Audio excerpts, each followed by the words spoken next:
seen this video pop up on my timeline. I've heard some discourse about it. We're gonna go into it with a little bit of an open mind. And unfortunately, I don't feel like setting up my webcam. So you can go ahead and you can peep the brand new channel art drawn by my good friend, Soapy Sama. Make sure to hit him up. We gonna be doing a lot. We gonna be running it up on a Sparking Zero. But that's beside the point. Let's go ahead. Let's watch this colossal waste of fucking time. That since about 2020, Sonic has been doing pretty well. At least when compared to the previous decade. Look, ramps! We can use these as ramps! Sonic Frontiers was a big win for us back in 2022. Sure, the game was unpolished in a couple of places and was definitely rushed over the finish line to make its release date, but there's no denying that the new open zone format created in Frontiers was for sure the best way for Sonic to move forward. Frontiers finally gave us a blueprint for Sonic, and this time, Sega planned to stick to it. Speaking in an interview with Sector, series director Takashi Iizuka said, "Just like Sonic Adventure, our goal for Frontiers was to create a game that would be the cornerstone of future Sonic games." Sure, that may seem obvious, but keep in mind that this is the same company that went from Sonic Generations in 2011 to Sonic Lost World in 2013. 2 years. 2 years between those games. Look what happened. Story-wise, Sonic has been floundering for years. That's not all that much of a good point. If you really wanted to make a comparison about an absurd drop-off, you could have mentioned the fact that, a year after Sonic Lost World, we ended up getting Sonic Boom, which is also considered to be the second lowest point in the franchise's history. If you really wanted to hammer in on that point of Sonic Team not being able to know what the hell to do, you could have mentioned that, oh yeah, Sonic Forces was incredibly mediocre and ultimately divided the fan base into two separate groups. You had stronger points there than talk about Lost World when Lost World at its best and at its worst is just an incredibly mediocre game. But I mean, you do you. I'm already disagreeing a minute in. Let's see what he got to cook though. It's not called Real Teenage Showman. I'd say it's more like tonally with Avatar: The Last Airbender, which is exactly where Sonic should be when you consider the massive age group of the Last Airbender has. But let's not make any rubbish live action adaptations, okay? We can avoid that. So on the game side, Frontiers does seem to be the answer to our prayers, setting up a new gameplay foundation, and beginning to deal with damage that years of mischaracterization has done to Sonic and continuing this upward trend, we're even getting a re-release of Sonic Generations with a new Shadow story included. It's essentially Sonic's equivalent to Mario 3D World plus Bowser's Fury, again, a whole new story dedicated to Shadow godsend if you ask me. Shadow has been elevated into Sonic Heroes, and that came out in 2003. Bloody hell, I came out in 2003. That's how long it's been. Shadow the Hedgehog game basically backtracked on his target development over Sonic Adventure 2 and Heroes by redressing the fact that it being torn up over Maria's death, despite the fact that he had already made peace with it by the end of Adventure 2. The negative backlash to Shadow the Hedgehog, and of course, Sonic 06 has sort of put Shadow into purgatory. Wait, are we not saying he was well written in 06? Is that the point you want to take? Now, personally, I'm not going to really delve into this conversation, mostly because I don't give a fuck about it. But let's not act like Shadow, and from a story perspective, wasn't one of the best parts of Sonic 06. He had the best individualized story right next to Silver. I really appreciate their dynamic, and he also has probably the best landed attack in the entire fucking franchise. But, okay. Am I going to disagree every fucking minute? Oh my god. Ever since. He was stricken. Pretty much everyone who played the game was thinking this, and there he was, Morio Kishimoto, in the replies, letting us know he is going to take this feedback into account for the future. And God bless him for it. Honestly, having... Do you have a source? Like, I want to believe you. I was like, so far, you've said a couple of questionable things, but I'm inclined to believe you. But if you don't have a fucking source to back this shit up, it's kind of crazy. Because, like, as an outsider, as someone who wasn't really tuned into the community when Frontiers came out, I bought the game, I played the game because I wanted to form my own opinion on it before Twitter came and ruined the fucking game for everybody. But I vaguely remember something like this occurring. However, in the age of the internet, if you could pull up interviews like that, I'm a little shocked you could have pulled up some Twitter screenshots from the said director of the game. But hey, that's just me. I mean, we went a good couple 6 minutes and I haven't disagreed with him. Maybe he might start cooking. Maybe. At its core, Sonic 2 suffers from having the DNA of the first movie, where Sonic ends up with a human family. He has a bedroom in their house and stays put in Green Hill, which really doesn't suit the free spirit of Sonic the Hedgehog at all. Speaking of his human family, there's an irritating focus on humans through subplots that just have no right being in a Sonic movie. Again, it just feels like Paramount is using Sonic to push a generic family flick. Not to get too much into it, although I will get too much into it, modern movie production is flooded with DEI requirements. What do you mean? What do you mean by this point? I've been tuning out for quite a long time. What do you mean by DEI? What are we about to get into? What are we gonna get into? Meaning on-screen diversity has to be forced unnaturally into every project, and it's pretty hard to pull that off in a movie that should be about Sonic characters. This results in completely intrusive and movie derailing subplots, such as that whole wedding storyline being used as an... Okay, so on this point, I'm gonna I know you got Sonic gameplay in here, but I'm gonna assume that you have no idea what the fuck you're talking about. Because on that point, you want to talk about forced diversity, right? You could argue maybe that point for the human characters that exist in the entire franchise, because it always seems, ever since I want to say Sonic Adventure, that the humans kind of been slowly upticking their roles, right? We had the fucking... There was people, actually, that's a lie. There was people just out and about in Sonic Adventure 1. Sonic Adventure 2, Sonic meets with the fucking president. Shadow's whole arc is kickstarted by Maria, right? Maria's death. Nothing in Sonic Heroes, right? We have Sonic 06, which is primarily driven by Elise being Sonic's love interest, which actually, funny enough, if you really think about it, Sonic was originally supposed to have a love interest way back in the 90s, right? But to me, right, I think about the media during the Dark Ages, right? He mentions he grows up in, this creator grew up in 2003. Well, one of the biggest pieces of media that I assume a lot of 2000s kids, such as myself, grew up with being Sonic X, where they had a huge cast of human characters. Chris Thorndike, the fucking professor, his parents, the one fucking gun member, I think, that was hanging out with Rouge or some shit. But human characters more or less continuously been a part of the franchise during that period, and ultimately culminating in Sonic Unleashed, where, hey, if you want to talk about diversity, that's the diversity game. Sonic goes around the world and meets all people of all kinds of cultures that are reflected within our entire world, right? And it's kind of interesting when you think about that point, because Sonic's world has been said to be so expansive. In fact, we've never really returned to these human settings fucking since, outside of like an anniversary title, right? Every time we introduce a new world, we're always around more anthropomorphic creatures, right? So if you wanna pull the narrative of, hey, it forced diversity, nigga. Human characters have always been a part of this franchise, and in fact, the Sonic movies kind of just end up reminding me of shit like Sonic X, where, hey, they're there, they work in coordination with Sonic. But on that point too, I think going to a video game interpretation of a movie and expecting to see like a genuine one-to-one adaptation is completely unrealistic. These movies often are really short and they gotta work with what they got. So I kind of enjoy the fact that we're seeing a somewhat different interpretation of Sonic, where he's more bound to being a team, where he's less, I guess, akin to being a free spirit of sorts, right? And I get that a lot of people aren't gonna like that, but to me, I'm gonna enjoy it because it's a completely different and new interpretation of Sonic. With, it's the same core ideas, but with a little couple things tweaked a little bit. On this point about forced diversity, I seen a lot of people eat him up on Twitter, and I don't think Lil Bro knows that, Sonic Prime was voiced by a black dude. Shit. Ooh, Sonic Rush? Ooh, Hideki Naonuma, I think that's his name. Hideki, I forgot his name. He had Martin Luther King Jr. fucking civil rights speeches mixed into the OST. Ooh, Jaleel White being the first voice of Sonic in the Western world, voicing Sonic off the top of my head, and Sonic SatAM, Sonic Underground, The Adventures of Sonic the Hedgehog, and I think that was the name of it. So what on this point of forced diversity, what are you trying to articulate? Because it seems to me as if you are unaware of Sonic's history as a franchise. We're going to let him cook a little bit, but I don't think he got something to say about that. To shove as many humans in as possible just to meet some stupid diversity quota. The whole sequence of Maddie and Rachel fighting gun agents reeks of studio-mandated empowering moments. If anyone is fighting gun agents, I want it to be Sonic, not two random women who have nothing to do with the games. The funny thing is, if DEI really has to be pushed here, gun agents are the best way to do it.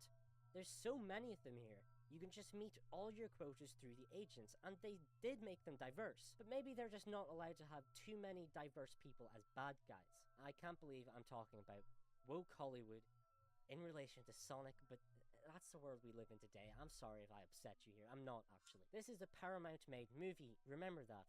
The same company that's still allowing Alex Kurtzman to control Star Trek, despite the fact that he made Star Trek Discovery. Did you see?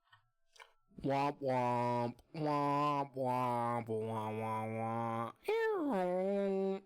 The Sector 31 trailer, by the way. So, Sonic Movie 2 is more respectful, but the whole thing stinks of, modern Hollywood. This is best exemplified by the fact that the music is mostly generic nonsense, made by Junkie XL that pays no homages to the soundtracks of the games, which is a massive part of Sonic's identity. And let's be honest, the soundtrack is the only thing that allowed the series to survive the 2010s. Junkie XL used Ant-Man and the Wasp music for the Sonic vs. Knuckles fight. And for some reason, after he did that, they still signed him on for Sonic Movie 3. Oh, and did I mention he's talked about using AI to make music? Well, I can be very short. I love AI, I embrace it. I can't wait until there becomes like a functioning software. Okay, like I want to speak on this point. I probably let the video run a little bit too longer, but I don't know the shock and surprise that a video game movie is straying away from using the soundtracks affiliated with the games, and I feel like you'd even listen to the soundtrack because there are leitmotifs that are sprinkled throughout the movie. I remember there's a sequence where Sonic is drowning and it plays the drowning theme from the games. There's you hear orchestrated recreations of Green Hill Zone. I understand the point of being upset at that, hey, it's not using tracks from the game, but to be completely honest with you, I don't want to just sit there and be like, oh wow, they're playing City Escape, he's running through the fucking city, wow, City Escape, wow, right? If you're gonna create this and you were to go down the line of, hey, this is Sonic in a different interpretation of the character, this is Sonic doing things he typically wouldn't do in the games, I'm completely fine with them creating that fine line of, we're not gonna hammer too hard on, hey, you know thing, hear thing, look at thing, right? And it might sound a little bit hypocritical that I'm saying this because I'm excited to hear Live and Learn, assuming that it's going to be in the movie, right? I'm really excited for that. But in the same kind of way, I kind of embrace some of the movie tracks. I love Speed Me Up, the closing credit song, the Sonic Movie 1. It was really enjoyable. Rest in peace, Juice WRLD. You should have been on the final release. One of them could have went. I don't remember their names, and I really love the Kid Cudi song too. I think trying to argue that, hey, these videos are not, or these entire productions are not involved, or no fan is involved, is kind of egregious. Especially when I look at these end credit sequences, you could argue that, hey, throughout the movie in and of itself, it feels that way. But I feel like there is some little lights that shine through from people who genuinely care about the property. You bring up the fact that I don't trust Sega because they dropped the V1 Sonic design, and I feel like them being willing to delay the movie, whether it was Sega or Paramount, but being able to delay the movie to make sure they got that model right is kind of, hey, they understand that it's sink or swim out here. They can't endure another severe low point in the franchise. But I understand, I get, having the feeling of one of your favorite franchises get run and drugged through the dirt over some bullshit. But to try and then reverse apply that to Sonic when you make clear for over half the video that Sega is finally learning their lessons and trying to move into a new direction. In fact, things have never been better. Like, genuinely, right? As a Sonic fan, these last couple of years, I've been eating so much, and as someone who grew up during that dark period, that loser period, you like Sonic, loser? Get lost, right? It kind of feels euphoric, right? I don't get, I get your point. You don't like the composer, whatever. Okay, but the whole point about your DEI initiative could have been completely taken out this fucking video, and I would have been like, yeah, it's an I video, whatever. This shit sucked.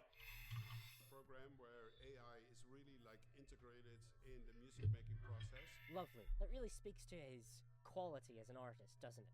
Something like the Mario movie was admittedly very light on narrative, but in every aspect and tiny detail of the movie, you could feel the reverence towards the Mario IP, especially in the OST, which is just composed by Koji Kondo himself, so it bypasses the risk of turning into generic Hollywood gobbledygook entirely by just bringing the actual guy in. We can hope that the Mario movie may have positively impacted. On one note, the Mario movie is made by Illumination and is purely animated, right, and is going for the safest and blandest interpretation of Mario throughout the events.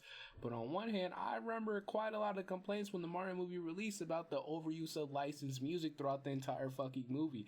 That one if anything, while it is more of a celebration of Mario as a franchise, more so than Sonic, I think both of them kind of fit within the same tier of like a generic family movie. When I look at the Mario movie, I'm like, I'm happy it exists. I'm happy Illumination made it. It looks very pretty. I never want to look at this shit again. I never want to sit down and watch it again. Right? And even through the celebrity voice casting, Seth Rogen, Chris Pratt, I think not Anya Taylor-Joy.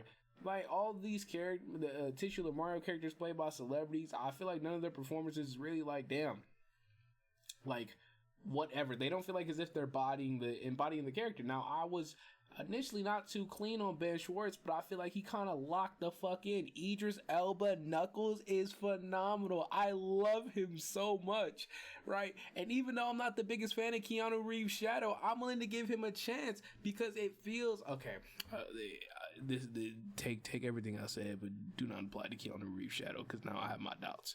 But it feels as if they're trying to kind of alter their voices to fit into the character in of itself. Now, Colleen, I forget her name, but Tails VA, I'm not even gonna lie to you, she has been done absolutely fucking dirty. I don't know if it's intentional or it's because she's not a Hollywood actor. I heard she only got less than, I think, $500K for the second movie, which is kind of egregious, but then at the same time, Tails is in that movie for 8 fucking minutes, I think.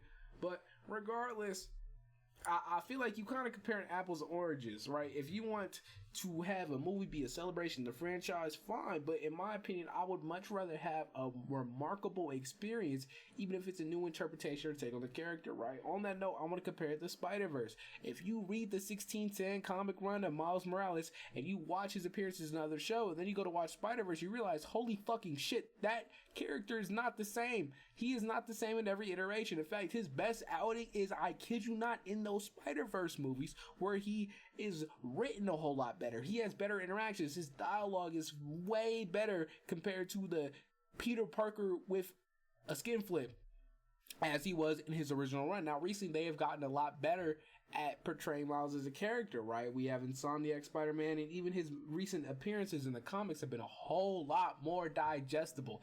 Thank Christ, right?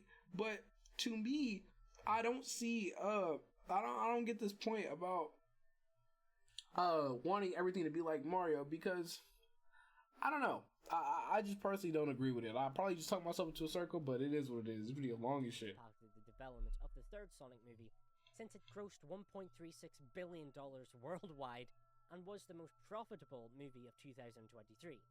So, you see where respecting the IP can get you? Listen, I am very interested in the idea of a movie adaptation of Sonic Adventure 2. But since...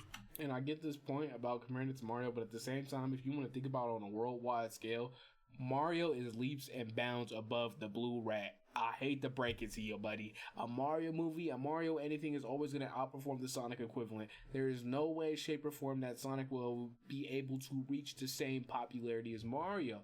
However, Sega has said that they swapped their initiative to wanting to stand next to Mario on the quality tier, and I'd love to see them go down this route. Right, and truth be told, I'd love to see a fully animated Sonic movie akin to the Sonic OVA, because that's one of my favorite outings and appearances of the Blue Rat and his fucking fucko friends. Right, but I don't know. Let's keep people. Charge 50 great British pounds for this thing. Sonic Mania is a far better 2D Sonic game. It looks better and has superior level design, and it released at the price of £15 of the King's money. Americans, you can do the transfer rate. I'm not going to do it for you. I'm pretty sure Superstars wasn't done in the pixel art style purely because Sega wanted to find an excuse to overcharge for it. They were sort of like, look guys, it's 3D. That makes it more expensive. And they wonder why the game didn't meet their sales expectations, huh? So Sega's greed hasn't been cured, and it probably never will be. If you wanted to bring up a point about greed and about Sonic Team not being entirely faithful, or just in general, just able to meet demands and drop quality products, if you really want to make that example, you had Sonic Colors Ultimate standing right in fucking front of you. You had Sonic Origins Collection fucking Plus that released a year later with one character and a bunch of whatever fucking changes. The DLC lineup for that game and how it was executed. You had so many better options, and instead you picked Superstars, which is like, I kind of get, you were disappointed at the release of Superstars. You feel like it was an overpriced game. That's completely fine. That's up to you, to each their own. But to argue that the game cost $50 because it was 3D is probably the fucking dumbest shit I've heard this whole video. That's Sega quite recently, Sega 2 years ago. For all we know, the next Frontier-style game could be pumped out far too soon in hopes of another Frontier-style.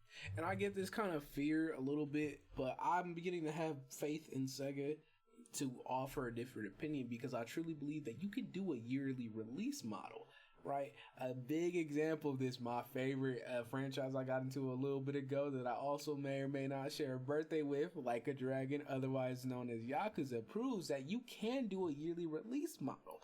You can drop a game every year, right? Through their heavily reused assets, right? But they're almost always improving, right? And to me, whenever I'm thinking about, okay, when I'm playing a Sonic game, I want a good story, right? I want good character interactions. I want good writing. I want good levels. I want fun levels. I want fun gameplay mechanics. If we're going to use Frontiers as a base, I truly believe that they can mix and match stuff together to create something, right? I see a lot, like one of my oomps on Twitter, I think Zenoshima has talked about, hey, when you have this big expansive roster of characters, why don't you use some of them, right? Like how we're having the Year of Shadow now. Hey, Silver, right? The 3 Hedgehog trio that's existed since 2006. Why not let him get something? Hey, Amy, let Amy get something. Tails, Knuckles, right? Sonic is always known for having a big ass fucking roster, and because of journalists and criticism, they've chosen to kind of shy away from that. If there's anything I'd want to see moving forward, especially if they want to go on the yearly release model, is experiment with your rosters. Let's see some different character pair-ups. I want to see Omega and I want a full Team Dark game. Let him go fuck shit up as Team Dark. That'd be fucking fire. I'd pay money for that, right? Let's see, let's get the Big the Cat fishing game. I love fishing. I would unironically buy a Big the Cat fishing game. We can have Silver and Blaze fucking shit up in the future type shit. Or whatever dimension, I forgot that they retconned Blaze's backstory, but whatever, like, there's in the big roster. If Sega's really gonna go down the yearly release model, I feel like they can do so much, right? A Knuckle Rouge treasure hunting game. You might think this sounds ass, but to me, this shit sounds fire. Or alternately, right? If you want to operate off a base, like with Frontiers and how it received this final Horizon update, I'd totally love to see Sonic Team go down the route of using that as a base and expanding upon it with more expansions and more DLC, right? Hey, here's a whole fucking Rouge expansion. Let's see what Rouge is up to. Let's see. Hey, Eggman gets this game that is a Mean Bean Machine. There's so much on the ground, and you know what? This could be the inner child in me a little bit, but I really want to let them cook. I want to see what they can do because I am delusional enough to believe in Sonic Team. You got jaded and you got a weak ass mindset. You know what Sonic will say? You know what Sonic will look you in the eyes and be like, am I really about to do? Sonic will look you in the eyes and be like, hey, wait. Fuck, hold on. I gotta warm up my Sonic voice. Hey, you are a bad excuse for a teacher. That was ass. Right? But Sonic would be like, hey, keep going, man. You got something in you. You gotta keep going. You can't let the past decide your future. Or some cornball ass shit like that. But that's not the fucking point. My point is you gotta be able to be more optimistic. And if shit don't work out, I'm willing to eat my words here. But, I don't know. Payday, landing Sonic fans with another stinker, and we end up right back where we were in the 2010s. So no, I don't trust Sonic yet. Maybe when the next open zone game drops and it's as good as or better than Frontiers, I might be on board. But even then, I imagine I'll be a little hesitant to drop the "we're so back." I'll need to see this trajectory maintained through to the end of this decade. And then, I'll feel okay giving this series my full confidence. I get that you may see this as a little extreme, but being a Sonic fan throughout the 2010s was a rough time that I can't easily forget. It'll take a lot to counteract that. I suppose a lot of this cynicism comes from the fact that I've had literally everything I love burned to ashes. Star Wars is dead, Star Trek is destroyed even its cult following, let alone any hope of mainstream appeal, and Doctor Who just produced the worst season of television I've ever seen in my life. I've been burned by a lot of things, and I'm not looking to get hurt again as a Sonic fan, You can label me a hater for not being too positive, but I'm British and no one does misery like we do. We're world class at it. I do want to cap this off on a nicer note, however. I love Sonic. I love it enough to make this video voicing all my concerns about the future of the franchise. All of this comes from a place of passion for this anthropomorphic blue fucking hedgehog. Hell, I flew all the way to Paris to see the Sonic Symphony, and it was one of the best nights of my life. And I'm going to see the show again in London, twice. I'm very excited for Sonic X Shadow Generations. It really seems like we're getting Shadow the Hedgehog done properly for the first time in years, and I love that. I voice these concerns simply because I want Sonic to be the best that it can be, because Sonic is really, really cool. Yes, being a Sonic fan has been good fun. Alright, we don't care. We don't care. Let's peep this. Let's read some of the comments. I feel as though I should clarify my comments on Sonic 2's diversity quota, as it may seem over the top considering the video's subject matter. It shouldn't have been in the video to begin with, but let's continue. The stance is based on Paramount's track record with such mandates, especially how they forced the script on it, whether or not it fits. It's an industry-wide Hollywood issue, and Paramount has been shown to participate heavily in it, modern Star Trek being the main example. I understand how it came across as rather inflammatory for a Sonic video, but it's an issue I felt worth highlighting, as I believe it's a problem with Western media, and I wish Sega would exercise more control over the IP to prevent California nonsense. Nigga, aren't you British? The fuck? California nonsense. Woke is ruining Sonic. Oh my fucking god, bro.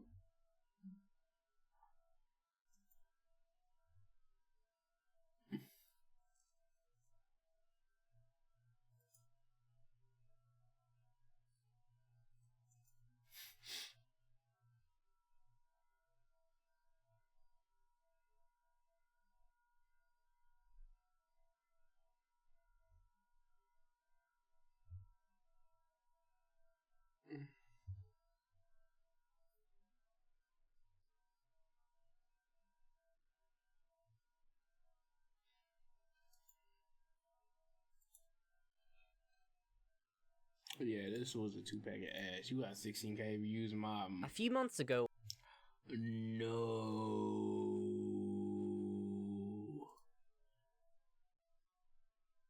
Jit is a Persona fan. What's your most popular video? Yep.